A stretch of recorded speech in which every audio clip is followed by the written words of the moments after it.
गजाननं भूतगणा दिसेवितं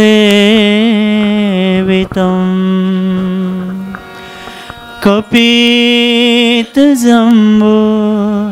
फलचारभक्षणम्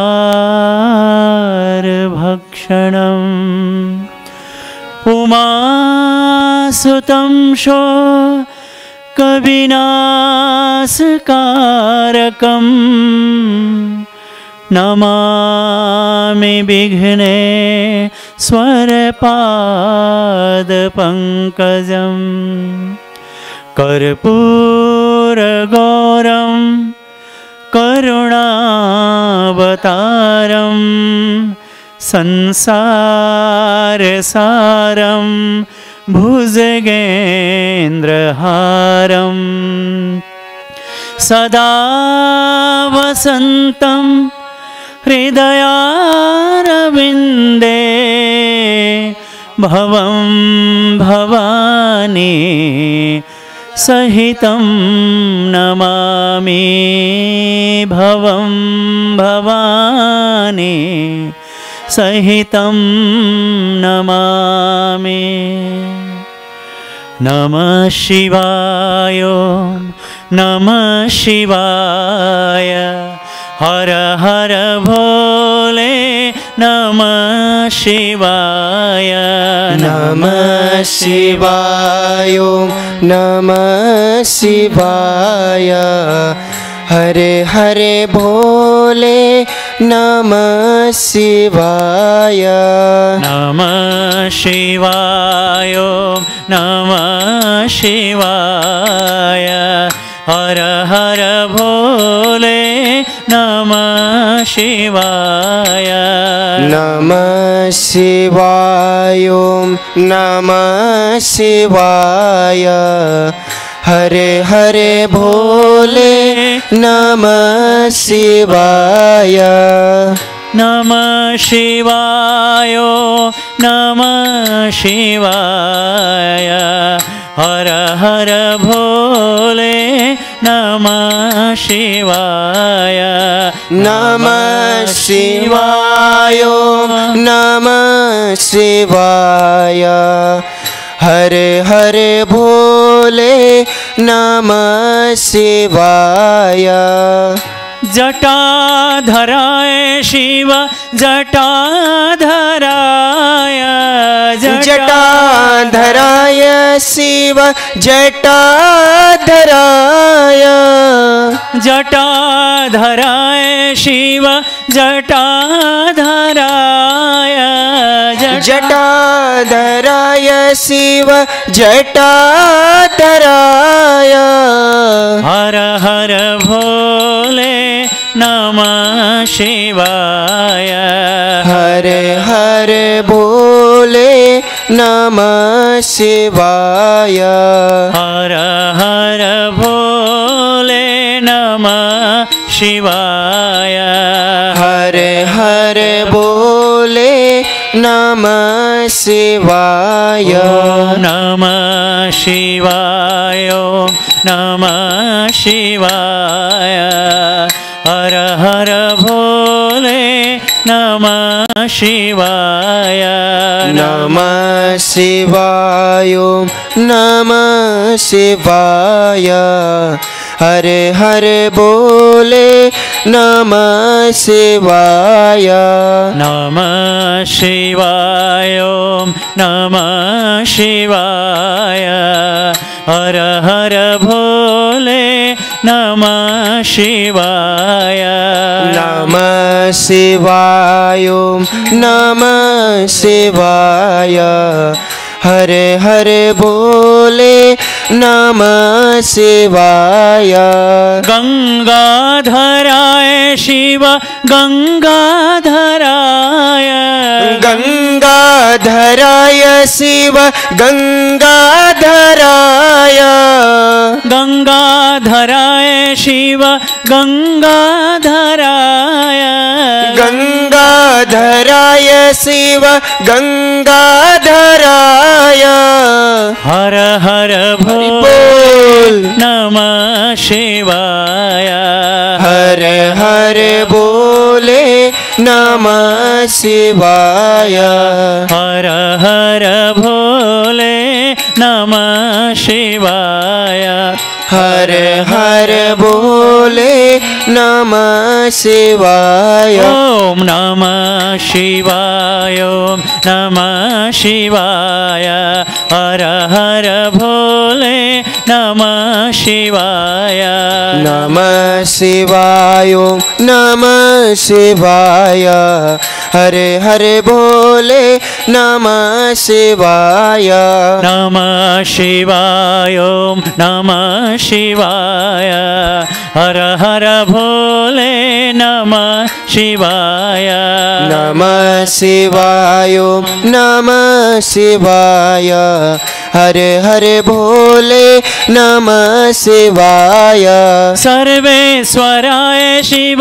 सर्वेश्वराय सर्वेश्वराय शिव सर्वेश्वराय सर्वेश्वराय शिव सर्वेश्वराय सर्वेश्वराय शिव सर्वेश्वराय हर हर हरि भोले बोल नमः शिवाय हर हर बोले नमः शिवाय हर हर भोले नमः शिवाय हर हर भोले नमः शिवाय ओम नमः शिवाय ओम नमः शिवाय हर हर भोले नमः शिवाय नमः शिवाय ओम नमः शिवाय हर हर भोले नमः शिवाय नमः शिवाय ओम नमः शिवाय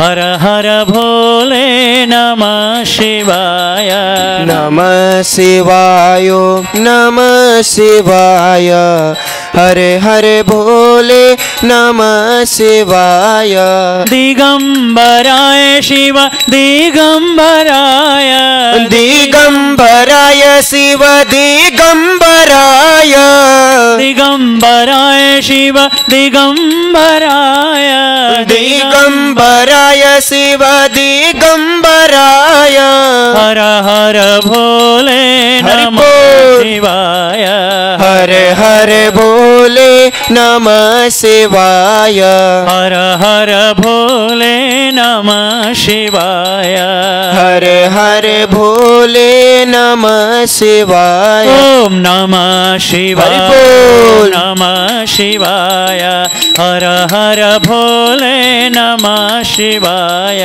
नमः शिवाय ओम नमः शिवाय हरे हरे भोले नमः शिवाय नमः शिवाय ओम नमः शिवाय हर हर भोले नमः शिवाय नमः शिवाय ओम नमः शिवाय हरे हरे भोले नमः शिवाय नमः शिवाय ओम नमः शिवाय हर हर भोले नमः शिवाय नमः शिवाय नमः शिवाय हरे हरे भोले नमः शिवाय नीलकंठाय शिव नीलकंठाय नीलकंठाय शिव नीलकंठाय नीलकंठाय शिव नीलकंठाय नीलकंठाय शिव नीलकंठाय हर हर हरि भोले बोल। नमः शिवाय हर हर भोले नमः शिवाय हर हर भोले नमः शिवाय हर हर भोले नमः शिवाय ओम नमः शिवाय ओम हरि नमः बोल। शिवाय हर हर भोले नमः शिवाय नमः शिवाय ओम नमः शिवाय हरे हरे भोले नमः शिवाय नमः शिवाय ओम नमः शिवाय हर हर भोले नमः शिवाय नमः शिवाय ओम नमः शिवाय हर हर भोले नमः शिवाय नमामि शमेशान निर्वाण रूपम विभुं व्यापकं ब्रह्म वेद स्वरूपम निजं निर्गुणं निर्विकल्पं निरेहं चिदाकाशमाकाशवासं भजेऽहं नमः शिवाय ओम नमः शिवाय नमः शिवाय नमः शिवाय नमः शिवाय ओम नमः शिवाय नमः शिवाय ओम नमः शिवाय नमः शिवाय ओम नमः शिवाय नमः शिवाय ओम नमः शिवाय नमः शिवाय ओम नमः शिवाय नमः शिवाय ओम नमः शिवाय ओम नमः शिवाय ओम नमः शिवाय ओम नमः शिवाय ओम नमः शिवाय ओम नमः शिवाय ओम नमः शिवाय ओम नमः शिवाय ओम नमः शिवाय ओम नमः शिवाय ओम नमः शिवाय ओम नमः शिवाय ओम नमः शिवाय कर्पूर गौरम करुणावतारम संसार सारम भुजगेन्द्रहारम सदा वसंतं हृदयारविंदे भवं भवानी सहितं नमामि नमः भवानी सहितं नमामि नमः शिवाय ओम नमः शिवाय हर हर भोले नमः शिवाय नमः शिवाय ओम नमः शिवाय हर हर बोले नमः शिवाय नमः शिवाय ओम नमः शिवाय हर हर भोले नमः शिवाय नमः शिवाय ओम नमः शिवाय हर हर बोले नमः शिवाय नमः शिवाय ओम नमः शिवाय नमः शिवाय ओम नमः शिवाय नमः शिवाय ओम नमः शिवाय नमः शिवाय ओम नमः शिवाय हर हर भोले हरि नमः बोल शिवाय हर हर भोले नमः शिवाय हर हर भोले नमः शिवाय हर हर भोले नमः शिवाय ओम नमः शिवाय ओम नमः शिवाय हर हर भोले नमः शिवाय नमः शिवाय ओम नमः शिवाय हर हर भोले नमः शिवाय नमः शिवाय ओम नमः शिवाय हर हर भोले नमः शिवाय नमः शिवाय ओम नमः शिवाय हर हर भोले नमः शिवाय गंगाधराय शिव गंगाधराय गंगाधराय शिव गंगाधराय गंगाधराय शिव गंगाधराय गंगाधराय शिव गंगाधराय हर हर भोले नमः शिवाय हर हर भोले नमः शिवाय ओम नमः शिवाय ओम नमः शिवाय हर हर भोले नमः शिवाय नमः शिवाय ओम नमः शिवाय हर हर भोले नमः शिवाय सर्वे भवन्तु सुखिनः सर्वे सन्तु निरामयाः सर्वे भद्राणि पश्यन्तु मा कश्चित् दुःखभाग् भवेत् ॐ शान्तिः शान्तिः शान्तिः।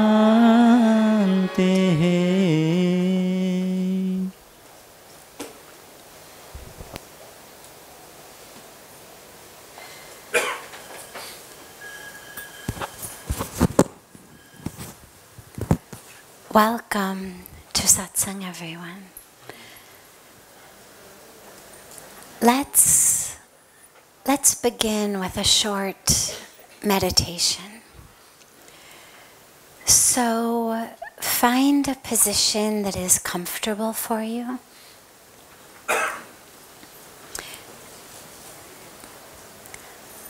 Let it be one in which your body is balanced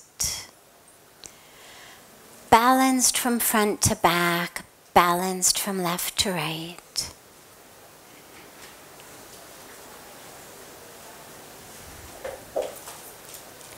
And as your eyes close,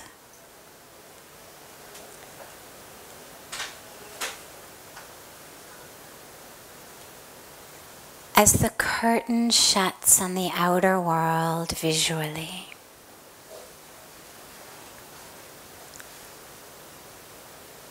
allow all of the senses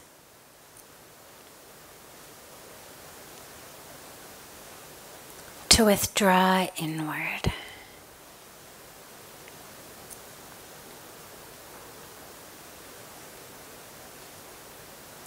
And take a moment and just become acutely aware of what it's like right now,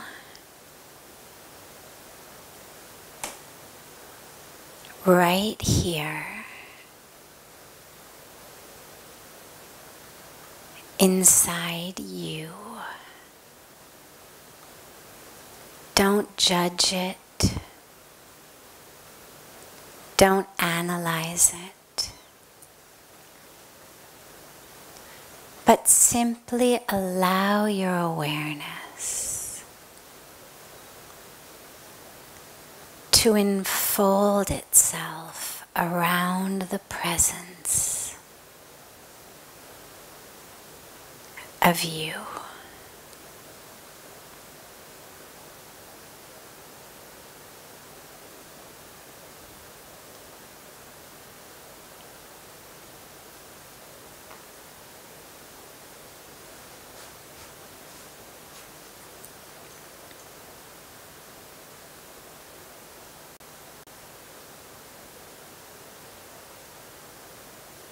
Draw the awareness to your breath.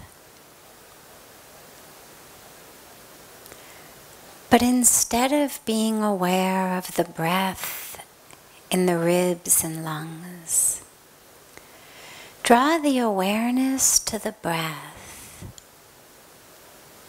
low in the abdomen, a place that's a few inches below your belly button, above your groin, a place called the Swadhisthana chakra. Draw the awareness of the breath there.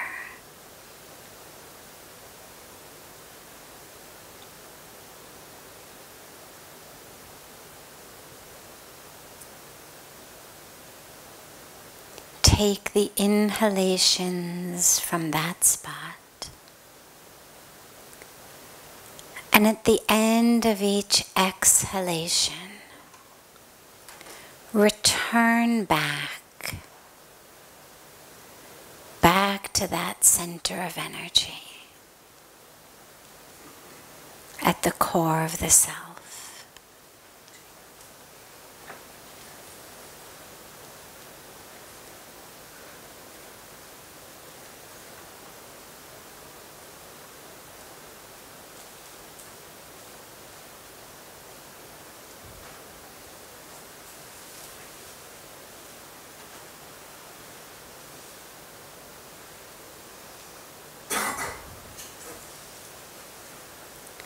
Sounds may come. sensations may come, heat or cold or itching or wind. Don't fight them off, but don't allow your awareness to be hooked into them.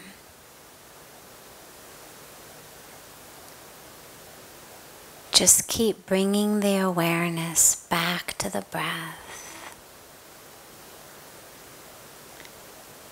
and back to the core at that Swadhisthana chakra, just beneath the navel.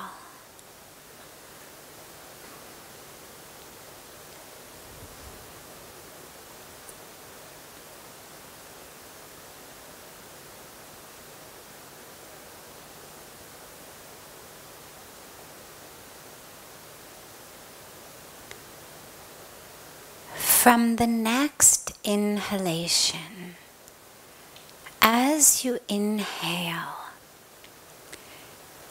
watch the breath as it rises through the body. So instead of breathing out horizontally, you're going to be aware of the breath rising vertically through the body, beginning at that place below the navel. And watch the breath as it rises through the being, through the solar plexus, through the rib cage and lungs, through the throat, and up to the third eye center, what's called the Agya chakra, just between the eyebrows. See if you can carry the inhalation.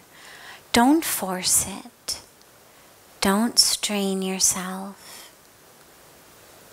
But see whether in one breath, how high you can watch it rise. And wherever it may be, wherever it comes to, that's perfect. And just allow it then to exhale back down, resting back in the core of the being. And then see if you can watch it rise higher on the next inhalation. Keeping that focus as you inhale on bringing it up to the third eye center, the center of divine sight, the center of discrimination. Carry that breath higher and higher.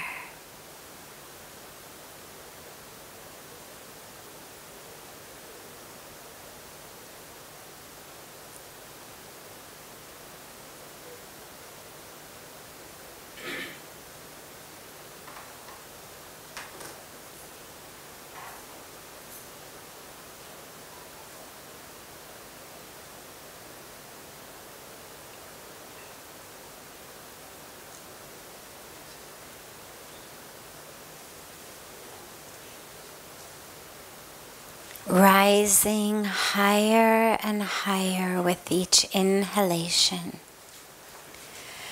and sinking deeper and deeper into the core of the self with each exhalation.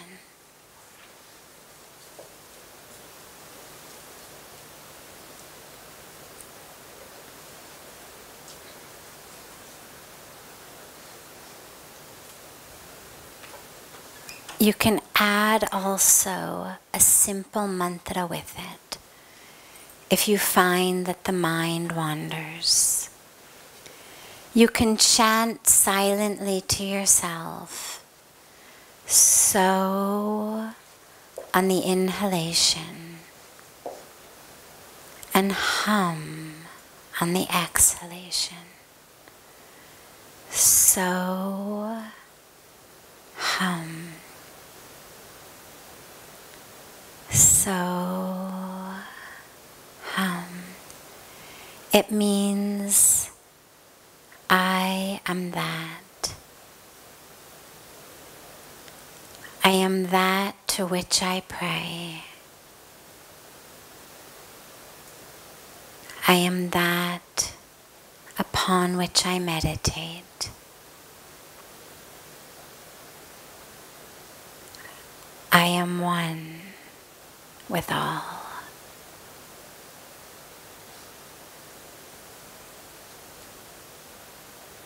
But allow most of the awareness to stay with the breath. The mantra can chant in the background, but keep following the breath higher and higher on each inhalation, and allowing yourself to sink deeper and deeper on each exhalation.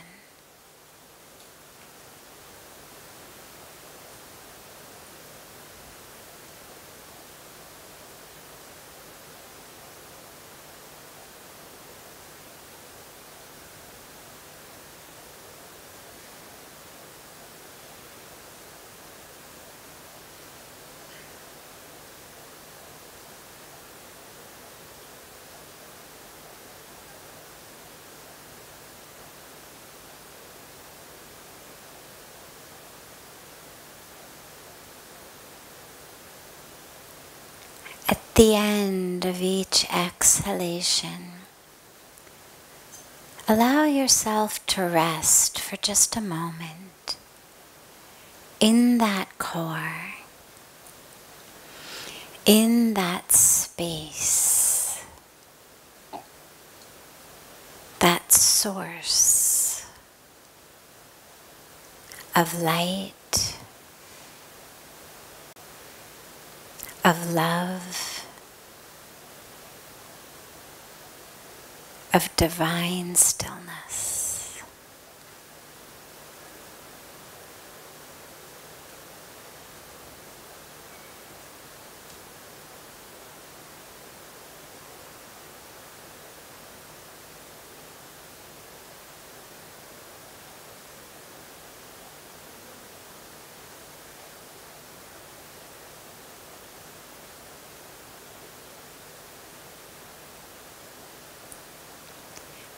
Gently bring the palms together at chest level and rub them gently against each other.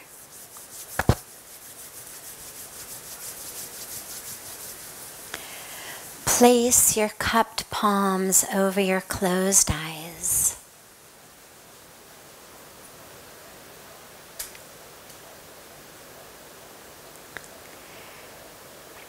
Gently open your eyes into the palms of your hands and lower your hands.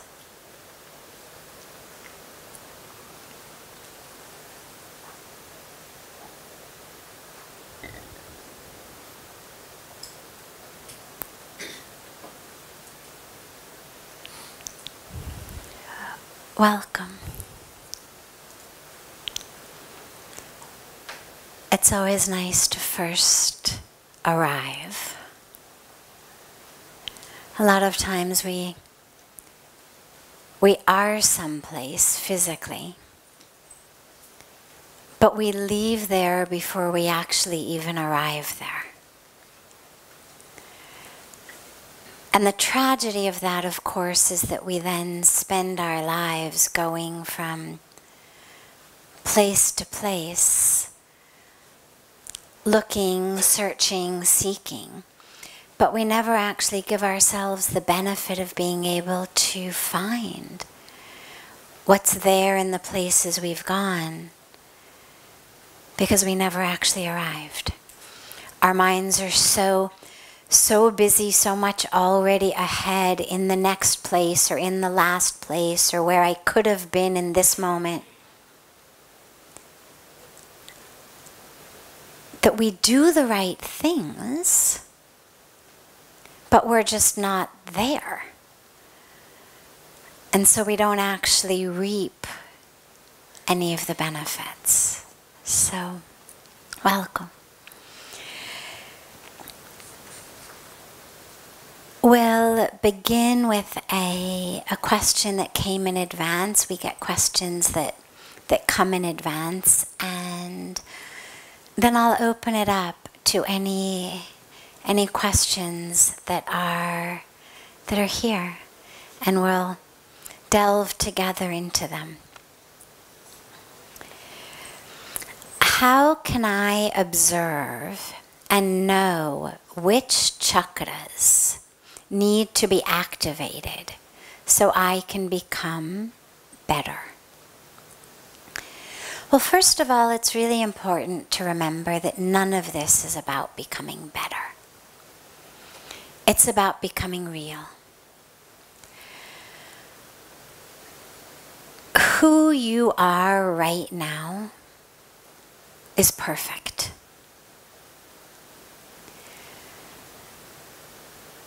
The whole concept of self-development is sort of a tragic misunderstanding. It implies by its very name and by the very way that so much of it's taught that somehow God left most of us half-baked.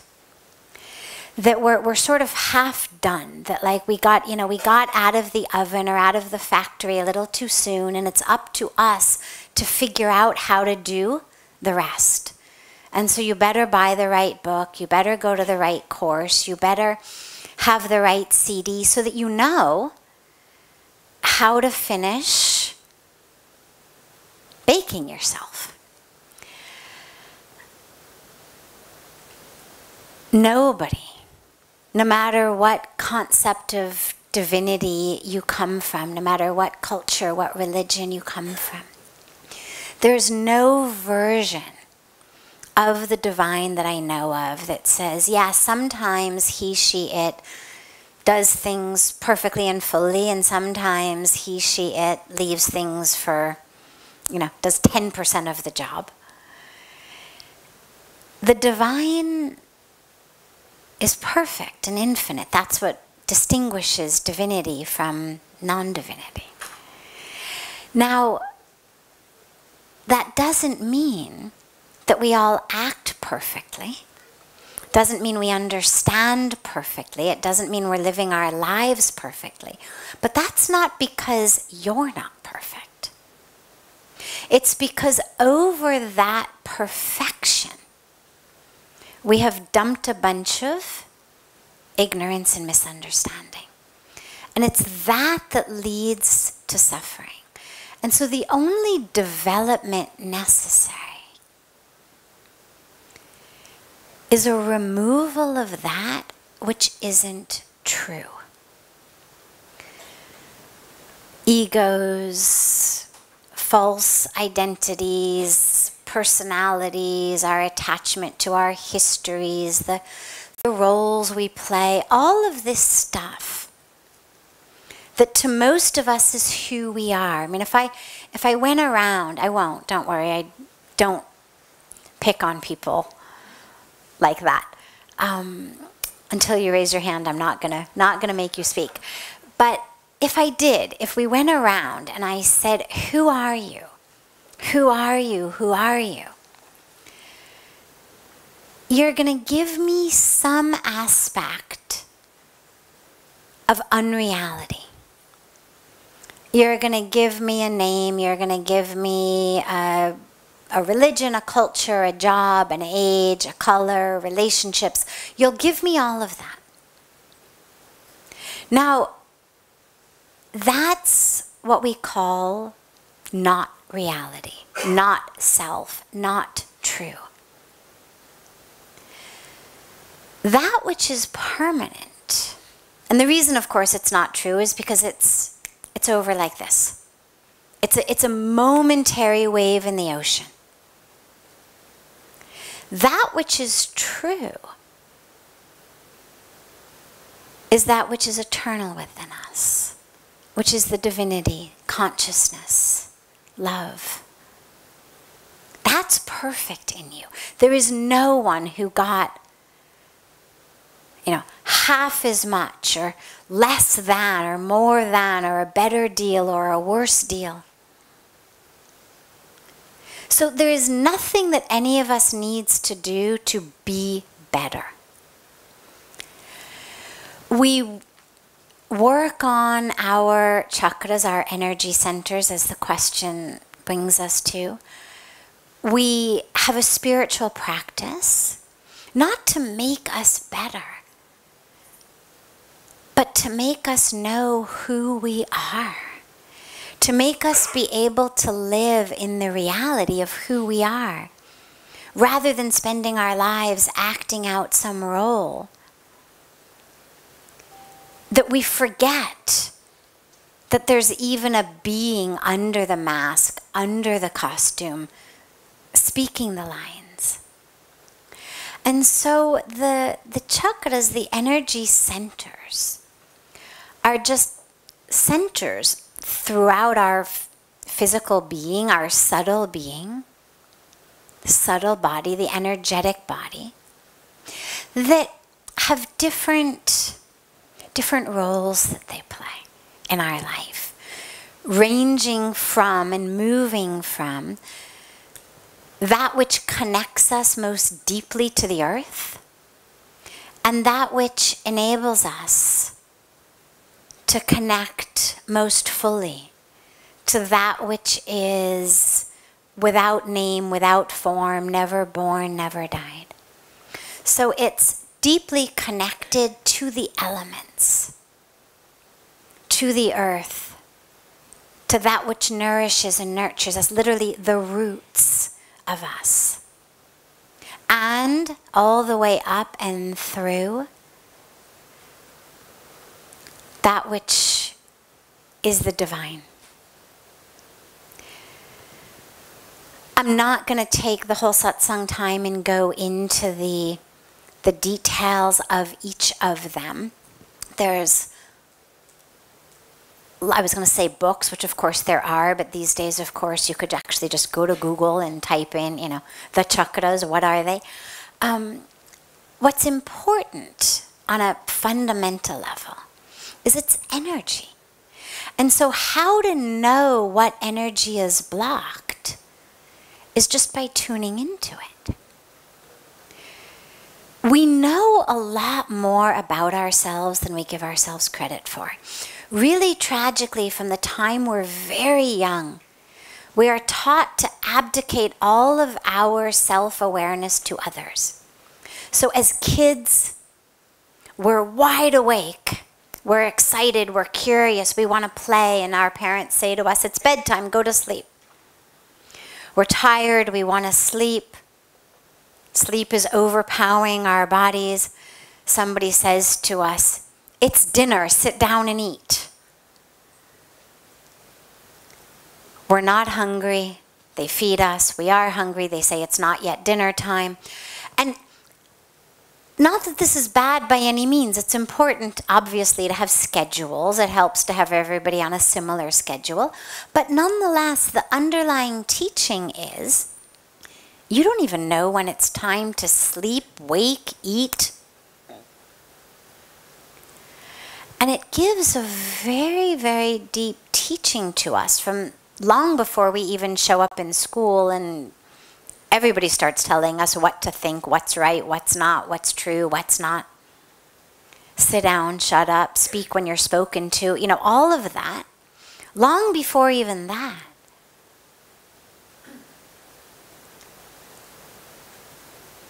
We're taught not to trust our own inner sense. And it just goes on and it just gets worse as we get older. But we find ourselves then here as fully functional, capable adults, successes in the world. But we need someone else to tell us when the energy in my own body and my own being is blocked. We've gotten that far removed from connection to ourself. That far removed. And so I'm going to just send you back right to where the source of the truth is, which is inside. And if you look at your life, don't worry about saying, oh, this is connected to my throat chakra, or that's connected to my root chakra, or that's connected to my heart chakra. Don't worry too much about that. If it interests you, sure, by all means study it. But it's not essential. Because wherever the energy is blocked, our attention to that energy and our intention to release it is actually usually enough.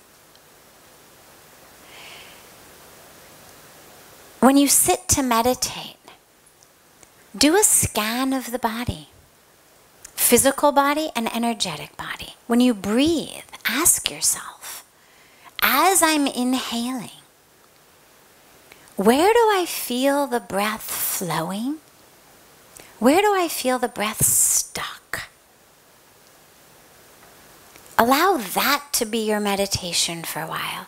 Just inhale, and as you inhale, can you really feel it flow through the entire being? Or are there places that it feels like the breath, there's something there? What are you holding there? It may be muscular tension. Could be something as simple as sitting at a desk or driving your car. Could have emotional components to it. Usually it does. Could be simply an energetic block, not a muscular one. But do a scan of the being, physical being, energetic being. Where do you feel energy flowing within you? Where do you feel stuck? Notice also when you meditate, what kind of thoughts keep intruding upon your meditation. A lot of times that'll also lead you to, sometimes it's just nonsense, but sometimes it's the same recurring thought or recurring theme over and over again. Is it all about sex? Is it all about food? Is it all about hitting somebody? Is it all about screaming? Is it all about, is there a theme? Is it all about money? What's the theme of the thoughts that keep coming in? And that'll guide you also. And as you do the meditation that I led in the beginning,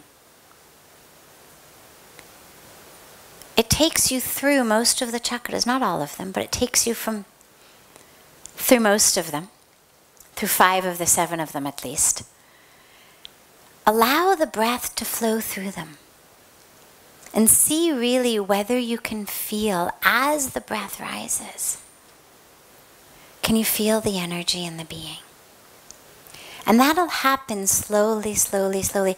Our chakras also release a lot through our work in the world. It's not just what we do with our eyes closed. So for example, do you feel a constriction in your heart chakra? Do you feel it, a blockage there? Well, sure, one way of working with that is in meditation. Can you draw energy up into it? Can you draw energy from the divine world into it?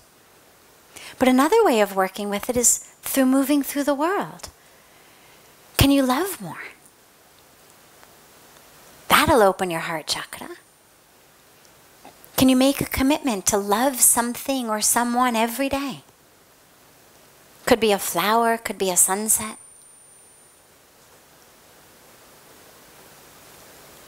But can you make a commitment to love something every day? Similarly, you feel, a blockage in the throat chakra. These are places people very frequently feel blockages. Well, okay, again, you can work with it in your meditation. But I have found it's actually much more effective to work with it by simply speaking your truth. That'll open it up right away. Afraid to say something to someone? Say it. The blockage will open. So do that work, but don't do it in an effort to be better. Do it in an effort to be full, to be real, to be true. As with all of your spiritual work, of course. So before I take any of the other questions that came in advance, I wanted to open it up to anyone here, if anyone here has any questions. Yes. What is cosmic energy?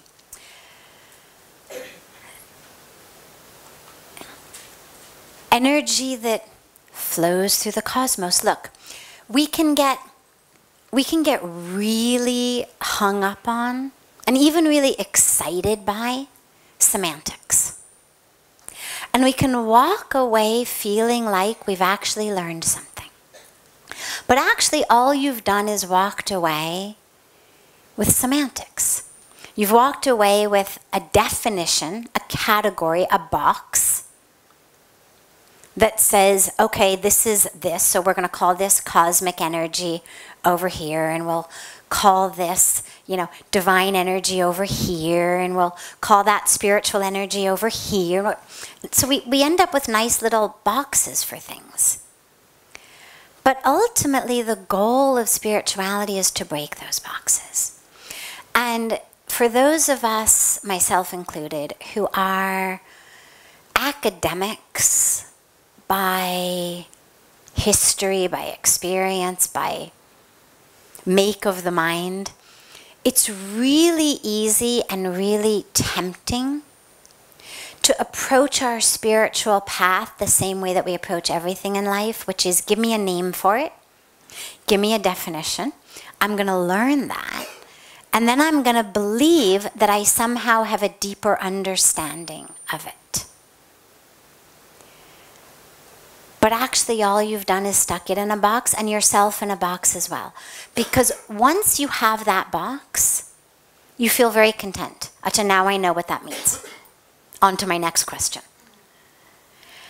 And the truth is, you actually aren't any closer to an experiential understanding of it than when you were when you began. I can give you a definition.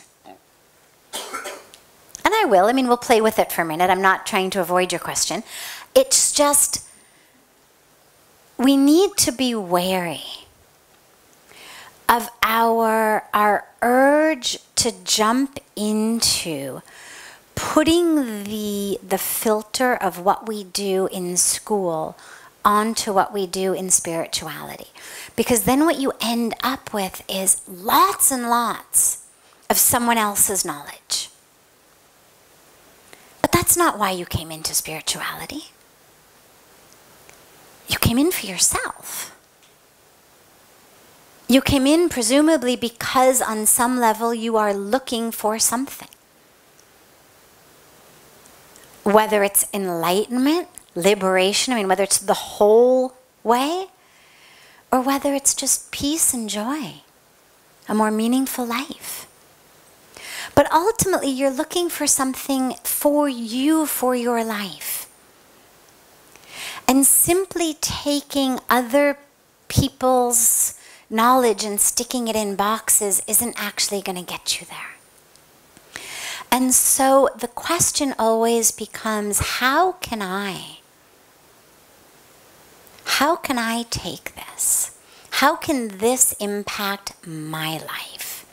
And so what I would say to you is, with the awareness that the true definition of all of this came long before the English language did, and so therefore we're already at a disadvantage we're already an arm's length away from the truth by taking it and putting it not only in a box, but an English language box.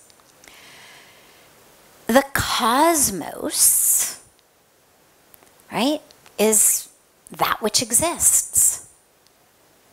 There's fantastic documentaries done on them by lots of wonderful scientists, particularly a man named Carl Sagan, who did a whole series of them.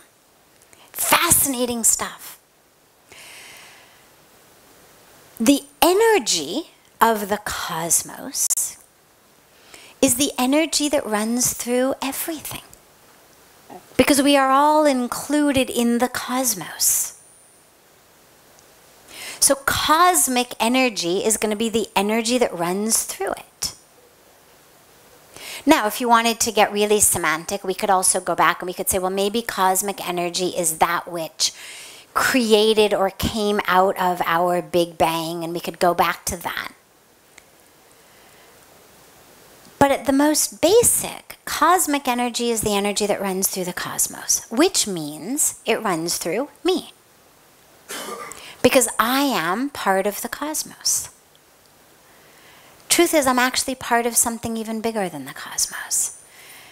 Because that which I'm part of existed before the Big Bang.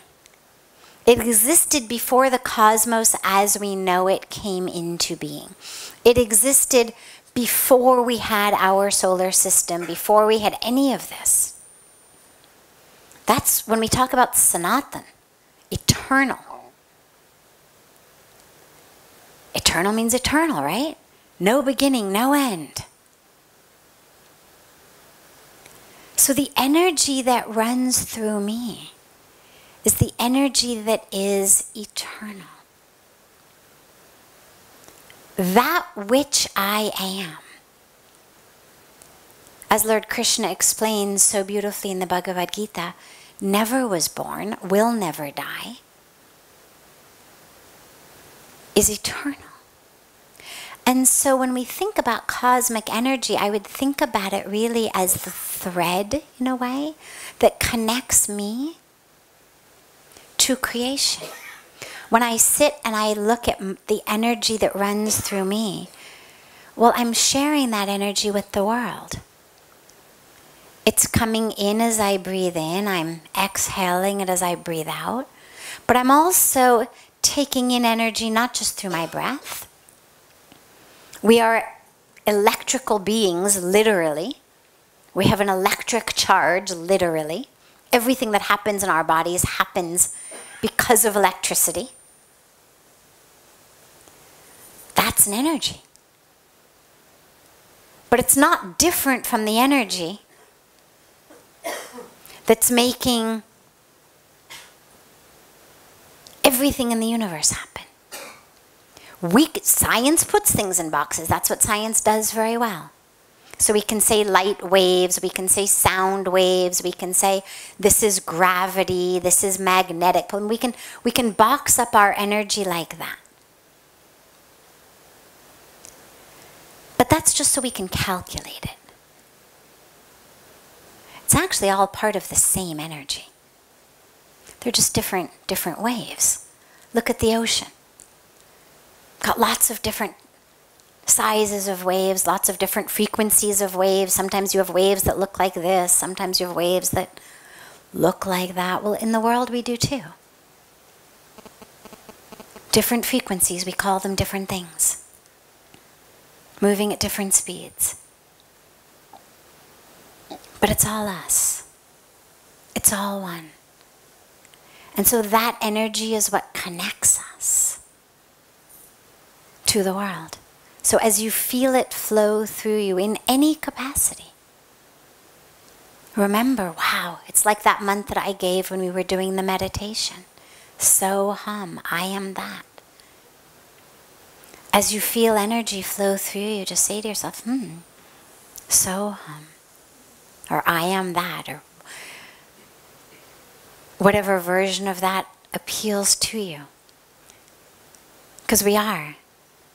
And that energy, of course, reminds us that we're not separate from the rest of creation. That which flows through you flows through me. We call it spirit, we call it energy, but it's one.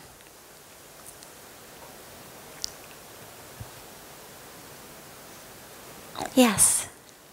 And then you. Okay, so I think so in spite of me knowing that my life is, it's a personal question. But Sure. In spite of me knowing that my life is perfect or pretty close to perfect, I don't feel at peace. I'm always unhappy. I've got these constant insecurities and fears. I just don't know how to break through them. This is really common. Really, really common. It's personal, but it's also global.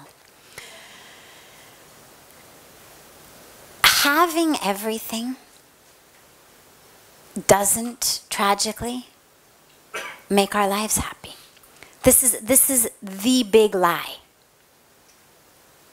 or the big misunderstanding, if we want to consider it a little bit more innocuously. But I think actually we've been pretty deliberately programmed to believe that having everything is going to make us happy. It's what keeps our market economy going.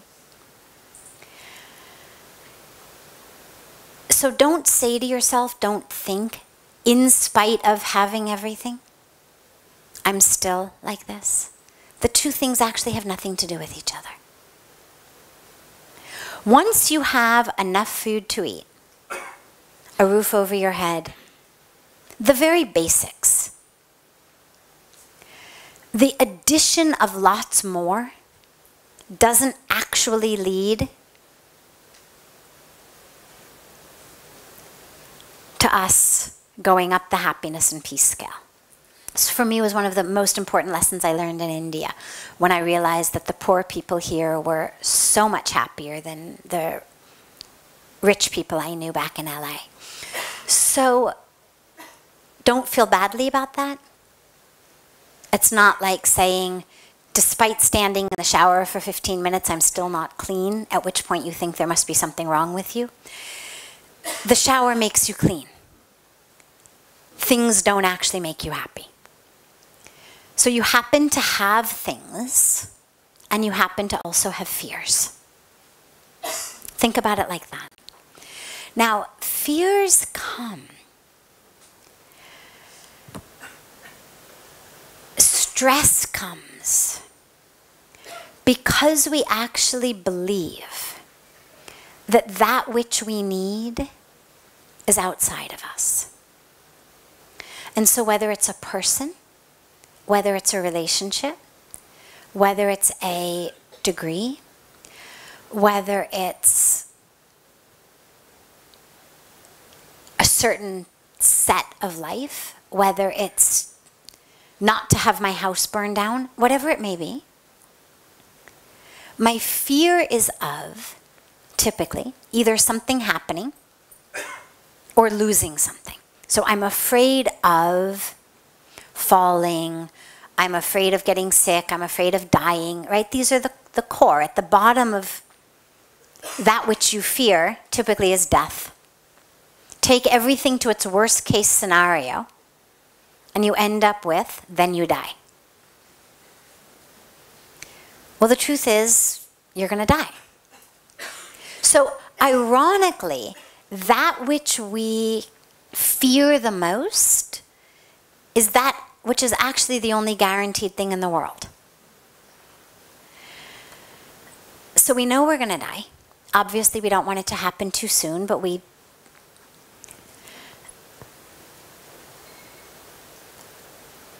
And then our fear is, so that's of things happening, and then our fear is of loss. Loss of possessions, loss of relationships, loss of a career, loss of a role. When we realize that I'm not those things, doesn't mean I don't enjoy them, but it means that I'm not going to die by the loss of it. So whether it's my youth, whether it's my beauty, whether it's my job, whether it's my relationship, I'm not those things. And when I know that I'm not those things, then losing them isn't something that arouses in me such incredible fear.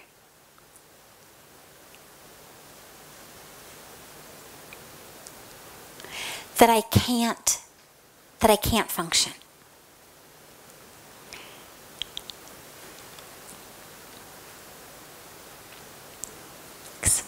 That I can't function. And so that's a really, really important meditation and realization to have. I'm not those things. I'm not those relationships. Either that which I'm afraid of losing that I have, or that which I'm afraid I won't have. So a lot of us think, until and unless I'm married, until and unless I have kids, until and unless I have this job or that title or that role, or I'm nothing, or my life is useless, or whatever the fear may be.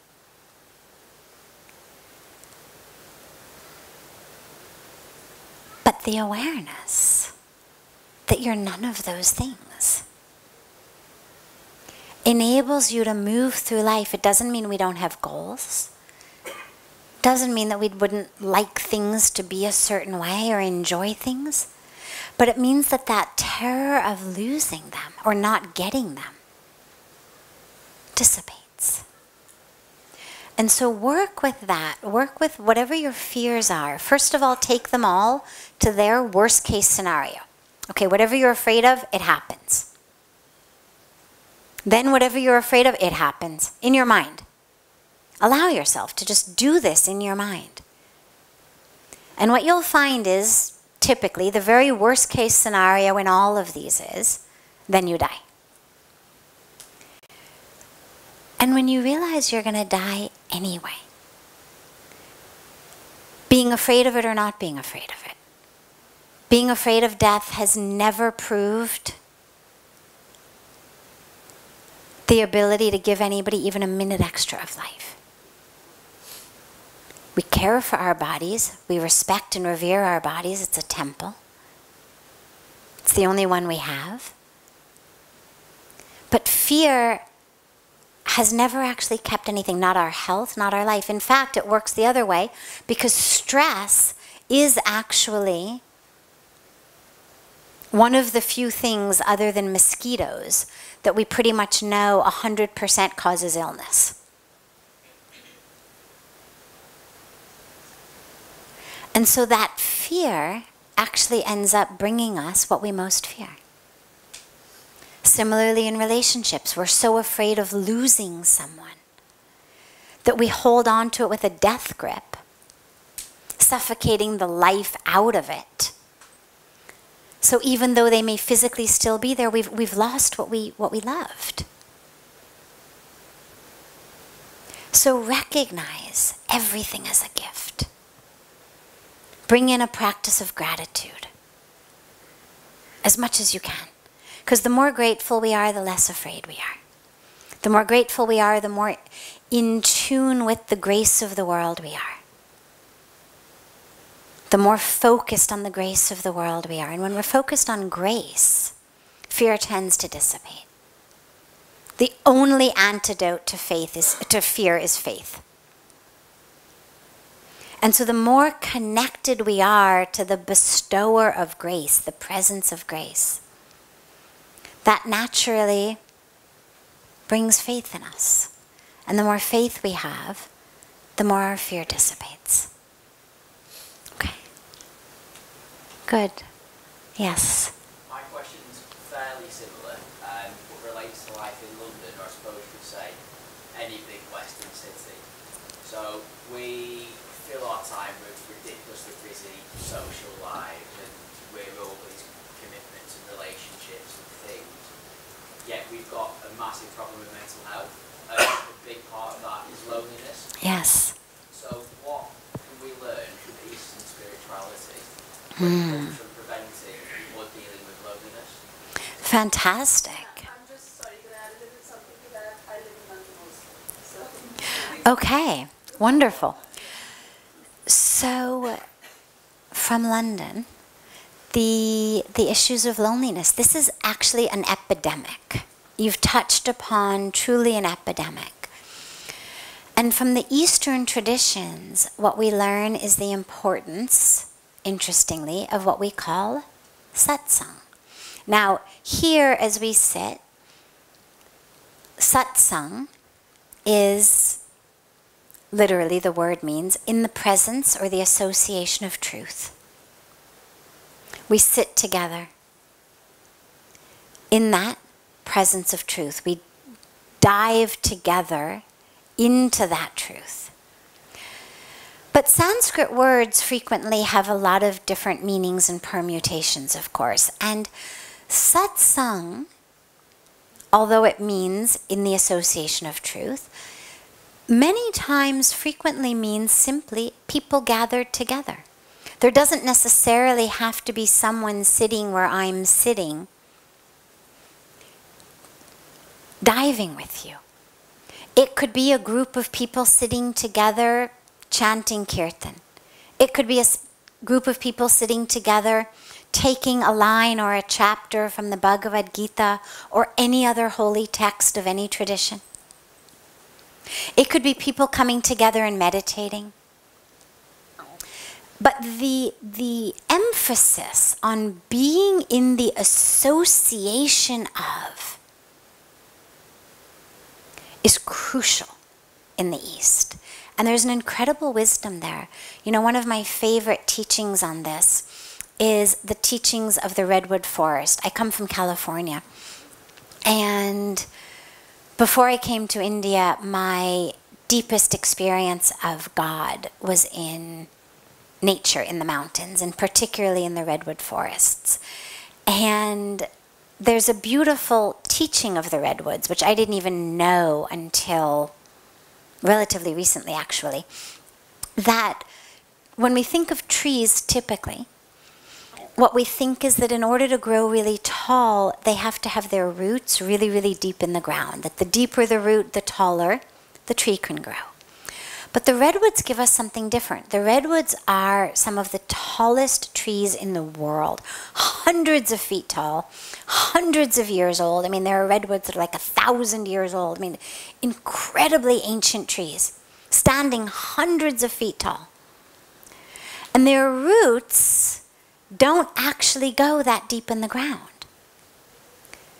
But what happens is the roots of the redwood, each tree's roots actually reach out and connect with the roots of the tree next to it.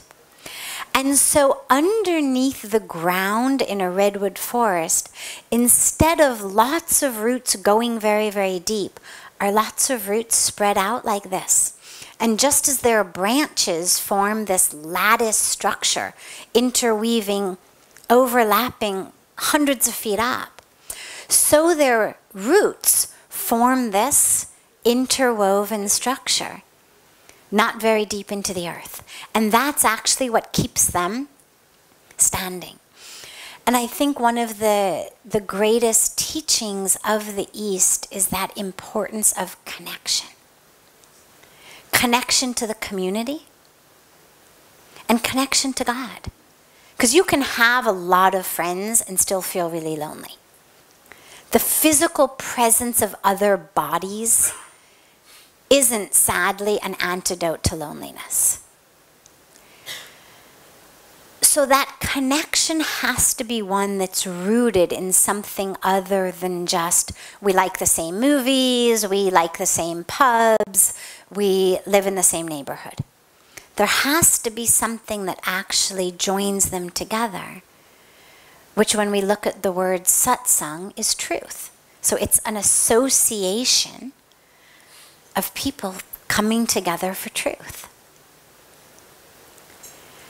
And that's very, very, very powerful. And so that connection to the divine is actually what I have found as, on a personal level also, the best treatment for loneliness, even in situations where there is no one. And if you look at the saints and the sages and the yogis, well, they were living in caves. Puja Swamiji, my guru, spent years in silence alone.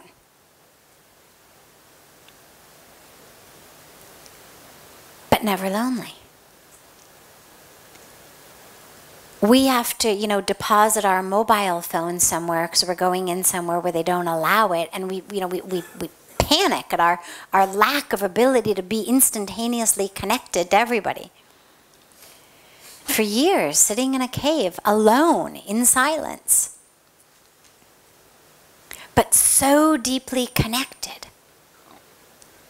that presence of the divine is so strong. I remember when I first came to India, my parents came to visit after maybe a year and a half or so.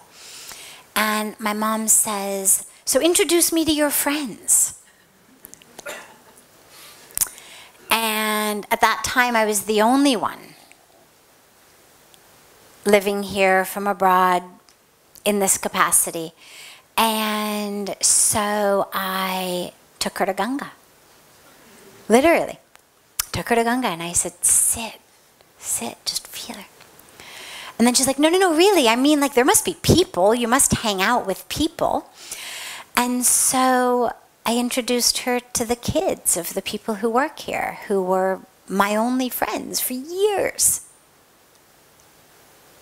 We didn't speak the same language until they taught me some village Hindi. But I never, ever, ever felt lonely. I was alone a lot. Days would go by that I didn't speak to anybody. I mean, if Puja Swamiji was out of town, days would go by that I didn't talk to anybody. At most, to the cook about, a meal and what time and a piece of fruit. There were no mobiles at that time. I didn't have a landline. I mean, nobody called me. But I never felt lonely. And so this is really one of the core teachings of the East, is that which you are searching for is inside. Go in, go in, go in. Stop looking outside. It's like my favorite story of the woman who's searching on the road in the night underneath this street light. She's on her hands and knees looking, and a wise man walks by and he says, "Mother, let me help you. What are you looking for?" And she says, "Oh, I've lost my key." Oh, he gets down on his hands and knees, he helps her look, and after some time they don't find it. And he says, "Well, Mother, where did you leave your key?" She says, "Oh, I lost it in the house." And he says, "Well, so then why in the world are you searching for it in the road?" And she says, "Because it's dark inside. I have no light. And there's this great street light out here. It's very bright. So I thought, let me come and look for it under the light." And he, of course, says, "Mother, go back inside. It may take you a while, but eventually you'll find it. And an army couldn't help you find it out here." And the same thing is true with our lives. We're looking outside because it's bright, but actually we've lost everything inside. And so go back, go back, go back. Connect within. And connect out. It's not saying thou shalt be a recluse. There's no tenet that says thou shalt be a hermit. But make sure that those associations are associations of truth. That they're filling you in some way. That you feel deeply connected, that you feel enriched. Time is too precious.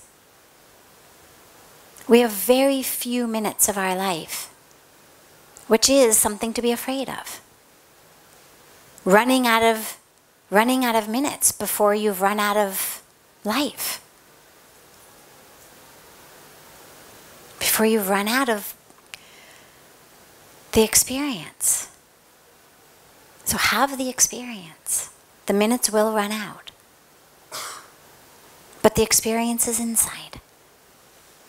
And then it makes our external experiences meaningful. It's not from the external I'm going to be filled. It's when I've got that internally, then I'm able to make my external relationships meaningful. So whether it's me and my jap mala, or me and one person, or me and 1,000 people, either way I'm able to have that fullness of the connection. Yes, last for tonight. Personal question. Sure. I will ask a little bit more generic. How important is bhakti in the pursuit of spiritual practice? How important is bhakti, devotion? Devotion is crucial, but the way that it's practiced isn't necessarily crucial. Meaning, typically when we think of bhakti, or the way that bhakti is typically practiced, is in a lot of puja, a lot of ceremonies, a lot of rituals. They are not essential. The whole point of the rituals is to fill you with love. Puja Swamiji says rituals are to make you spiritual. That's the point. God doesn't need your ghee or your rice or your flowers. It's not like God is, cooking a meal up there and they're running short of ghee and rice and, could somebody send some? The whole point of that, the whole point of any ritual is to offer yourself. We offer that which is pure, which is precious, as an offering of the self, as a symbol. And so that's the point. If you're doing ritual for ritual's sake, it's useless.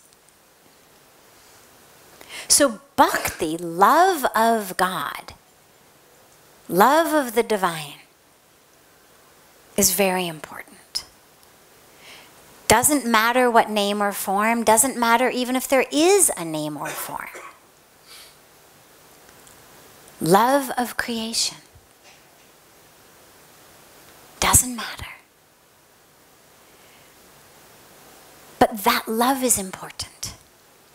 I always say it doesn't matter what you love, because as long as you're deeply, deeply loving, you're loving God. You could be loving God through the presence of a loved one. You could be loving God through the presence of a tree. As long as you're deeply loving, you're loving God. But we can't live without love. You could sort of say love is the cosmic energy. And so we need that love. But do you necessarily need to sit before images or statues, deities, and actually perform puja? No. But if that fills you with love, or your love makes you want to do that, by all means do it. It's beautiful. But if you're doing it just to do it, it's better to take the ghee and the rice and feed it to people. Love them. God will be happy, because God's in them also. So love God. That's essential. But what way, in what form you do that, as long as it's real, the rest is up to you.